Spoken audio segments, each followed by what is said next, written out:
Hindi nagtagal at si Maria ay nagmamadaling pupunta sa isang bayan sa kaburulan ng Huda.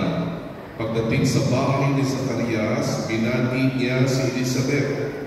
Nang marinig ni Elizabeth ang bati ni Maria, nagagalaw ang sanggol sa kanyang tiyan.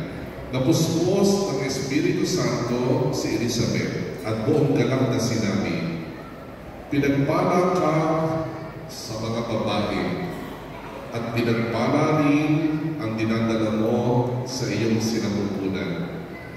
Sino ako upang dalawin ng ina ng aking Panginoon? Sapagkat pagkarinig ko ng iyong bati ay nagagalaw sa tuwa ang sanggol sa aking tiyan. Mapalad ka sapagkat nanalig ka ang patutupad ang ipinasabi sa iyo ng Panginoon."